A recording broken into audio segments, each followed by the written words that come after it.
നിങ്ങൾ ചെയ്ത തെറ്റിന് പരസ്യമായി മാപ്പ് പറയണം. നമുക്ക് ലഭിക്കേണ്ട 4.52 ബില്യൺ US$ എന്നുറക്കെ വിളിച്ചു പറഞ്ഞുകൊണ്ട് ബംഗ്ലാദേശ് പാകിസ്ഥാനെ അപമാനിച്ചു. പാകിസ്ഥാനും ബംഗ്ലാദേശും തമ്മിലുള്ള ബന്ധം ക്രമാനുഗതമായി മെച്ചപ്പെട്ടു വരുന്ന സാഹചര്യത്തിലാണ് ഇത്തരത്തിലൊരു സംഭവം അരങ്ങേറുന്നത്. ബംഗ്ലാദേശിന്റെ നീക്കത്തിൽ പാകിസ്ഥാൻ അതൃപ്തരാണ്. ഇരു രാജ്യങ്ങൾക്കുമിടയിൽ എന്താണ് സംഭവിച്ചതെന്ന് നോക്കാം. പാകിസ്ഥാനോട് പരസ്യമായി മാപ്പ് പറയാൻ ബംഗ്ലാദേശ് ആവശ്യപ്പെട്ടതിന്റെ കാരണം ഇതാണ്. കഴിഞ്ഞ വർഷമാണ് ബംഗ്ലാദേശിൽ സംവരണത്തിനെതിരെ വിദ്യാർത്ഥികൾ പ്രതിഷേധിക്കുന്നത്. പ്രധാനമന്ത്രിയായിരുന്ന ഷെയ്ഖ് ഹസീന തന്റെ സ്ഥാനം രാജിവെച്ച് ഇന്ത്യയിൽ അഭയം പ്രാപിച്ചിരുന്നു. തുടർന്ന് മുഹമ്മദ് യൂനിസിന്റെ നേതൃത്വത്തിൽ അവിടെയൊരു ഇടക്കാല സർക്കാർ രൂപീകരിച്ചു. ഇടക്കാല സർക്കാരിന്റെ മുഖ്യ ഉപദേഷ്ടാവാണ് മുഹമ്മദ് യൂനിസ്. 1971 വിമോചന യുദ്ധകാലത്തെ ക്രൂരതകൾക്ക് ബംഗ്ലാദേശ് പാകിസ്ഥാനോട് ക്ഷമാപണം നടത്തുകയാണ്. ഈ ഇടക്കാല സർക്കാർ ഇന്ത്യയുമായി സംഘർഷത്തിൽ ഏർപ്പെടുകയും ചെയ്യുന്നു. അതേസമയം പാകിസ്ഥാൻ ചൈനയോടും അടുപ്പം കാണിക്കുകയാണ്. കഴിഞ്ഞ 6 മാസത്തിനിടെ ഇന്ത്യയും ബംഗ്ലാദേശും തമ്മിലുള്ള ബന്ധം അഭൂതപൂർവമായ നിലയിൽ വഷളാകുകയായിരുന്നു. അതേസമയം പാകിസ്ഥാനും ബംഗ്ലാദേശും തമ്മിലുള്ള ബന്ധം മെച്ചപ്പെട്ടു വരികയും ചെയ്തു. 1971 പാകിസ്ഥാനിൽ നിന്ന് വേർപെട്ട് ബംഗ്ലാദേശ് ഒരു സ്വതന്ത്ര രാജ്യമായി. ഇന്ത്യൻ സൈന്യമാണ് ഇതിനായി ബംഗ്ലാദേശിനെ സഹായിച്ചത്. എന്നാൽ അത് മറന്നുകൊണ്ട് ബംഗ്ലാദേശ് ഇടക്കാല സർക്കാർ ഇന്ത്യയുമായി ഏറ്റുമുട്ടുകയാണ്. അതേസമയം പാകിസ്ഥാനുമായി സൗഹൃദം വളർത്തുകയും ചെയ്യുന്നു. ഇതാണ് ബംഗ്ലാദേശിനിപ്പോൾ വലിയ തിരിച്ചടിയായി മാറിയിരിക്കുന്നത്. ആദ്യഘട്ടത്തിൽ അടുത്തിടെ സൈനിക ഉദ്യോഗസ്ഥർ ബംഗ്ലാദേശിൽ നിന്ന് പാകിസ്ഥാനിലേക്കും പാകിസ്ഥാനിൽ നിന്ന് ബംഗ്ലാദേശിലേക്കും യാത്ര ചെയ്തിട്ടുണ്ട്.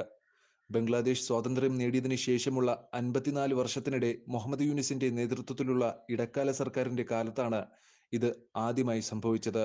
അടുത്ത ഘട്ടം പാകിസ്ഥാൻ വിദേശകാര്യ സെക്രട്ടറി അംന ബലോച്ച് പാകിസ്ഥാൻ സന്ദർശിക്കുക എന്നതായിരുന്നു. ബംഗ്ലാദേശിലെ ഇടക്കാല സർക്കാരിന്റെ മുഖ്യ ഉപദേഷ്ടാവായ മുഹമ്മദ് യൂനിസിനെയും വിദേശകാര്യ മന്ത്രാലയത്തിലെ ഉദ്യോഗസ്ഥരെയും അദ്ദേഹം കണ്ടു സംസാരിച്ചു. ആ സമയത്ത് ബംഗ്ലാദേശ് വിദേശകാര്യ സെക്രട്ടറി മുഹമ്മദ് ജാഷിം ഉദ്ദീൻ പാകിസ്ഥാൻ വിദേശകാര്യ സെക്രട്ടറി അംന ബലോച്ചുമായി ചർച്ച നടത്തി. പാകിസ്ഥാന്റെയും ബംഗ്ലാദേശിന്റെയും വിദേശകാര്യ മന്ത്രാലയങ്ങൾ തമ്മിൽ 15 വർഷത്തിന് ശേഷമാണ് ഈ സംഭാഷണം നടത്തുന്നത്. ചർച്ചയ്ക്കിടെ ഇരു രാജ്യങ്ങളും തമ്മിലുള്ള ബന്ധത്തെക്കുറിച്ച് ഇരുവരും ചർച്ച ചെയ്തു. ഭാവിയിൽ ഇരു രാജ്യങ്ങളും തമ്മിലുള്ള ബന്ധം മെച്ചപ്പെടുത്തുന്നതിനുള്ള മാർഗങ്ങൾ ഇരുവരും സംസാരിച്ചു. അന്ന് ബംഗ്ലാദേശിന് നൽകാനുള്ള പണം പാകിസ്ഥാൻ ഉടൻ വിട്ടുകൊടുക്കണമെന്നും ചർച്ചയിൽ പ്രസ്താവിച്ചിരുന്നു. അതായത് 1971 മുമ്പ് ബംഗ്ലാദേശ് പാകിസ്ഥാന്റെ ഭാഗമായിരുന്നു. അന്ന് ബംഗ്ലാദേശ് എന്ന രാജ്യം കിഴക്കൻ പാകിസ്ഥാൻ എന്നാണ് അറിയപ്പെട്ടിരുന്നത്. പാകിസ്ഥാനിൽ നിന്ന് വേർപിരിഞ്ഞ് പ്രത്യേക രാജ്യം ആവശ്യപ്പെട്ടപ്പോൾ പാകിസ്ഥാൻ ബംഗ്ലാദേശിനെ അവഗണിക്കുകയായിരുന്നു. 1970 കൊടുങ്കാറ്റിൽ അവിടെ വ്യാപകമായ നാശനഷ്ടങ്ങളാണ് ഉണ്ടായത്. പാകിസ്ഥാൻ അതിന് നഷ്ടപരിഹാരം നൽകിയിരുന്നില്ല. പകരം ദുരിതാശ്വാസത്തിനായി വലിയൊരു തുക സംഭാവന ചെയ്യുകയാണുണ്ടായത്. എന്നിരുന്നാലും 1971 ബംഗ്ലാദേശ് പാകിസ്ഥാനിൽ നിന്ന് വേർപിരിഞ്ഞ് ഒരു സ്വതന്ത്ര രാജ്യമായി. തുടർന്ന് പാകിസ്ഥാൻ സംഭാവന തുക നൽകിയില്ല. ഇതിനു പുറമെ ബംഗ്ലാദേശിന് അനുവദിക്കേണ്ടിയിരുന്ന ചില പ്രധാന ഓഹരികളും പാകിസ്ഥാൻ നൽകിയിട്ടില്ല. ഇപ്പോൾ പാകിസ്ഥാൻ ഇതെല്ലാം ബംഗ്ലാദേശിന് നൽകണം. മൊത്തം 4.52 ബില്യൺ US$ പാകിസ്ഥാൻ നൽകണമെന്ന് ബംഗ്ലാദേശ് ആവശ്യപ്പെട്ടിട്ടുണ്ട്. അതുപോലെ ബംഗ്ലാദേശ് മാപ്പ് പറയണമെന്നും പാകിസ്ഥാൻ പരസ്യമായി ആവശ്യപ്പെട്ടിരുന്നു. 1971 കിഴക്കൻ പാകിസ്ഥാനിൽ, അതായത് ഇന്നത്തെ ബംഗ്ലാദേശിൽ താമസിക്കുന്ന ജനങ്ങൾ പാകിസ്ഥാനിൽ നിന്ന് സ്വാതന്ത്ര്യം ആവശ്യപ്പെട്ട് വലിയൊരു സമരം ആരംഭിച്ചു. എന്നാൽ പാകിസ്ഥാൻ ഇത് അംഗീകരിച്ചില്ല. പ്രതിഷേധക്കാരെ അടിച്ചമർത്താനും അവർ ആഗ്രഹിച്ചു. ഇതിനായി പാകിസ്ഥാൻ സൈന്യത്തെ വിന്യസിക്കുകയായിരുന്നു. പാക് സൈന്യം വെടിയുതിർക്കുകയും ലാത്തിചാർജ് നടത്തുകയും ചെയ്തു. നിരവധി പേരാണ് അന്ന് ലാത്തിചാർജിലും വെടിവെപ്പിലും കൊല്ലപ്പെട്ടത്. പാകിസ്ഥാൻ സൈന്യത്തിൽ നിന്ന് നിരവധി സ്ത്രീകൾ ലൈംഗിക പീഡനത്തിന് ഇരയാകുകയും ചെയ്തു. പാകിസ്ഥാൻ സൈന്യത്തിന്റെ ഈ ക്രൂരമായ പ്രവൃത്തി ഇന്ത്യൻ സൈന്യം അവസാനിപ്പിച്ചു. ഇന്ത്യൻ സൈന്യം കിഴക്കൻ പാകിസ്ഥാനിലെ ജനങ്ങൾക്ക് വേണ്ടി പോരാടുകയും പാകിസ്ഥാൻ സൈന്യത്തെ കീഴടങ്ങാൻ നിർബന്ധിക്കുകയും ചെയ്തു. അതിനുശേഷം മാത്രമാണ് ബംഗ്ലാദേശ് രൂപീകൃതമായത്. വളരെ കാലമായി ഉന്നയിക്കപ്പെടുന്ന ഒരു ആവശ്യത്തിന്റെ പശ്ചാത്തലത്തിൽ പ്രത്യേക രാജ്യത്തിനായി പോരാടുന്ന ജനങ്ങളെ കൊന്നൊടുക്കുകയും സ്ത്രീകളെ ലൈംഗികമായി പീഡിപ്പിക്കുകയും ചെയ്ത പാകിസ്ഥാൻ സൈന്യത്തിന്റെ പ്രവൃത്തികൾ ബംഗ്ലാദേശ് ജനത ഇതുവരെയും മറന്നിട്ടില്ല. ഈ ചതി നടത്തിയ പാകിസ്ഥാൻ സർക്കാർ തങ്ങളോട് മാപ്പ് പറയണമെന്ന് ബംഗ്ലാദേശ് ജനത വളരെ കാലമായി ആവശ്യപ്പെടുകയാണ്. എന്നാൽ പാകിസ്ഥാൻ ഇപ്പോഴും ക്ഷമാപണം നടത്താൻ വിസമ്മതിക്കുന്ന സാഹചര്യമാണ് നിലനിൽക്കുന്നത്.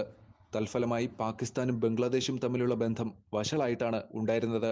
എന്നാൽ ഇപ്പോൾ പാകിസ്ഥാൻ ബംഗ്ലാദേശ് ബന്ധം മെച്ചപ്പെട്ടു തുടങ്ങിയിരിക്കുന്നതിനാൽ ബംഗ്ലാദേശ് വിദേശകാര്യ സെക്രട്ടറി മുഹമ്മദ് ജാഷിം ഉദ്ദീൻ പാകിസ്ഥാനിലെ വിദേശകാര്യ സെക്രട്ടറി അംന ബലോച്ചിനോട് മാപ്പ് പറയണമെന്ന് ആവശ്യപ്പെട്ടു. പാകിസ്ഥാനും ബംഗ്ലാദേശും തമ്മിൽ ചരിത്രപരമായ ഒരു സംഘർഷം നിലനിൽക്കുന്നുണ്ടെന്ന് പാകിസ്ഥാൻ വിദേശകാര്യ സെക്രട്ടറി മുഹമ്മദ് ജാസിം ഉദ്ദീൻ മാധ്യമപ്രവർത്തകരോട് പറഞ്ഞിരുന്നു. അത് തിരുത്താൻ പാകിസ്ഥാൻ ഈ അവസരം ഉപയോഗിക്കേണ്ടതുണ്ട്. ഇതാണ് ബംഗ്ലാദേശ് ആഗ്രഹിക്കുന്നത്. ബംഗ്ലാദേശുമായുള്ള ചരിത്രപരമായ പ്രശ്നങ്ങൾ പരിഹരിക്കാൻ പാകിസ്ഥാന് ഇതാണ് ശരിയായ സമയമെന്നും അദ്ദേഹം പറഞ്ഞു. അങ്ങനെ ചെയ്യുന്നതിലൂടെ ബംഗ്ലാദേശ് നിലവിൽ പാകിസ്ഥാനോട് സ്വാതന്ത്ര്യ സമരകാലത്ത് ചെയ്ത കുറ്റകൃത്യങ്ങൾക്ക് മാപ്പ് പറയുകയും ചരിത്രപരമായ തെറ്റ് തിരുത്തുകയും ചെയ്യണമെന്ന് അദ്ദേഹം പരോക്ഷമായി പ്രസ്താവിച്ചു. ഇതാണ് പാകിസ്ഥാനെ ചൊടിപ്പിച്ചത്. മാത്രമല്ല, ബംഗ്ലാദേശിന്റെ ഈ അഭ്യർത്ഥന പാകിസ്ഥാൻ അംഗീകരിച്ചതുമില്ല. ഇങ്ങനെ പറഞ്ഞതിലൂടെ തങ്ങൾ അപമാനിക്കപ്പെട്ടെന്നാണ് പാകിസ്ഥാൻ പരാതിപ്പെടാൻ തുടങ്ങിയിരിക്കുന്നത്. അതേസമയം പാകിസ്ഥാൻ ഉപപ്രധാനമന്ത്രിയും വിദേശകാര്യമന്ത്രിയുമായ ഇഷാഖ് ദാർ ഉടൻ ബംഗ്ലാദേശ് സന്ദർശിക്കുമെന്നാണ് വിവരം. ഏപ്രിൽ 27, 28 തീയതികളിൽ അദ്ദേഹം 2 ദിവസത്തേക്ക് ബംഗ്ലാദേശ് സന്ദർശിക്കുമെന്നാണ് റിപ്പോർട്ടുകൾ. പക്ഷേ ബംഗ്ലാദേശിൽ നിന്നുള്ള ഇപ്പോഴത്തെ ഈ ആവശ്യം കണക്കിലെടുത്ത് ആ യാത്ര നടക്കുമോ എന്ന ചോദ്യമാണ് ഉയരുന്നത്. ഇഷാഖ് ദാർ ബംഗ്ലാദേശ് സന്ദർശിക്കുകയാണെങ്കിൽ 2012 ശേഷം ബംഗ്ലാദേശ് സന്ദർശിക്കുന്ന ആദ്യത്തെ വിദേശകാര്യമന്ത്രിയാകുമെന്നതും ശ്രദ്ധിക്കേണ്ടതാണ്.